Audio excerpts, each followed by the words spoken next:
ಎಲ್ಲಿಗೆ ಬಂದು ಮುಟ್ಟಿದ ಪರಿಸ್ಥಿತಿ ಅಂತ ಹೇಳಿದ್ರೆ ಇವತ್ತು ಮಡಿಕೇರಿನಲ್ಲಿರ್ಬೋದು, ರಾಜ್ಯದಲ್ಲಿರ್ಬೋದು, ಸಾಮಾಜಿಕ ಜಾಲತಾಣಗಳ ಅಡ್ಮಿನ್ಗಳೇನಿರ್ತಾರೆ ಅವ್ರ ಮೇಲೂ ಕೂಡ FIR ರಿಜಿಸ್ಟರ್ ಮಾಡ್ತಕ್ಕಂಥದ್ದು, ಅವರ ಒಂದು ತೇಜೋವಧೆ ಮಾಡ್ತಕ್ಕಂಥದ್ದು, ಅವರು ಪೊಲೀಸ್ ಸ್ಟೇಷನ್ ಅಲಿಬೇಕು, ಅವರುಗಳನ್ನು ಕೂಡ ಬೆದರಿಸ್ತಕ್ಕಂಥದ್ದು. ಪಾಪ ಏನ್ ಪಾಪ ಮಾಡಿದ್ರು ಅವರು, ಏನ್ ಅಪರಾಧ ಮಾಡಿದ್ರು?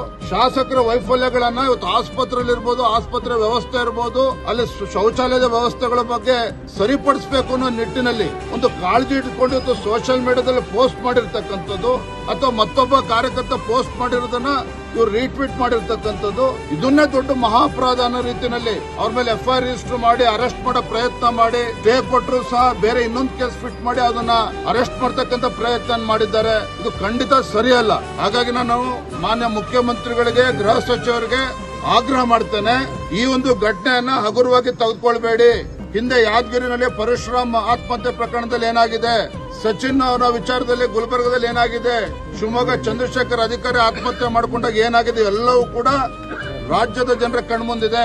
ಅರೆ, ಒಬ್ಬ ಒಂದು ರಾಜಕೀಯ ವ್ಯವಸ್ಥೆನಲ್ಲಿ ನಾವೊಂದು ವಿರೋಧ ಪಕ್ಷದಲ್ಲಿ ಇದ್ಕೊಂಡು ಈ ಸರ್ಕಾರದ ವೈಫಲ್ಯಗಳನ್ನ, ಶಾಸಕರ ವೈಫಲ್ಯಗಳನ್ನ ಎತ್ತಿಡಿಬಾರದು, ಜನರ ಮುಂದೆ ತರಬಾರದು ಅಂದ್ರೆ ಇದನ್ನು ತುಗ್ಲಕ್ ದರ್ಬಾರ್ ನಡೆಸ್ತಾ ಇದ್ದಾರೆ. ಹಾಗಾದ್ರೆ ಇವತ್ತು ಕಾಂಗ್ರೆಸ್ನವರಲ್ಲಿ SP ಅವರಿಗೆ ಪೊಲೀಸ್ ಹಿರಿಯ ಅಧಿಕಾರಿಗಳು ಮಾತನಾಡಿದ್ದೇವೆ, ಅವ್ರ ಕರ್ತವ್ಯ ಇದು. ಅವ್ರು ಬೆಂಗಳೂರಿನಲ್ಲಿ ಯಾವ ಅಯೋಗ್ಯ FIR ನಲ್ಲಿ ಅವರ ಹೆಸರನ್ನ ತೆಗೆದುಕೊಂಡಿಲ್ವೋ, ಯಾವ ಅಧಿಕಾರಿ ಇಲ್ಲಿ ಮಂಥರ್ಗೌಡ ಇರ್ಬೋದು, ಅದೇ ರೀತಿ ಪೊನ್ನಣ್ಣವರ ಹೆಸರನ್ನ ಬಿಟ್ಟಿದಾರೋ ಅವರ ಜವಾಬ್ದಾರಿ. ನಿನ್ನೆ ನಾವು ಆಗ್ಲೇ ಒಂದು ಪತ್ರವನ್ನು ಕೂಡ ಕೊಟ್ಟಿದ್ದೇವೆ. ಅಲ್ಲಿ ಅವರ ಕರ್ತವ್ಯ ಇದೆ. ನಾನು SP ಅವರಿಗೂ ಕೂಡ ಹೇಳಿದ್ದೇನೆ, ಇಟ್ಸ್ ದೇರ್ ಡ್ಯೂಟಿ. ಅಲ್ಲಿ ಮ್ಯಾಜಿಸ್ಟ್ರೇಟ್ ಕೋರ್ಟಿಗೆ ಹೋಗಿ ಪರ್ಮಿಷನ್ ತೆಗೆದುಕೊಂಡು ಆ ಇಬ್ಬರು ಶಾಸಕರ ಹೆಸರನ್ನ ಅದರಲ್ಲಿ ಸೇರಿಸಬೇಕು. ಇದ್ರ ಬಗ್ಗೆ ಗೃಹ ಸಚಿವರು ಕೂಡ ಗಮನಿಸಬೇಕು. ಇಲ್ಲ ಅಂತ ಹೇಳಿದ್ರೆ ನಾನು SP ಅವರಿಗೂ ಕೂಡ ಹೇಳಿದ್ದೇನೆ, ಮುಂದೆ ಏನೇ ಹೆಚ್ಚು ಕಡಿಮೆ ಆದ್ರೂ ಕೂಡ ನಾವು ಇದಕ್ಕೆ ಹೊಣೆಗಾರರಲ್ಲ.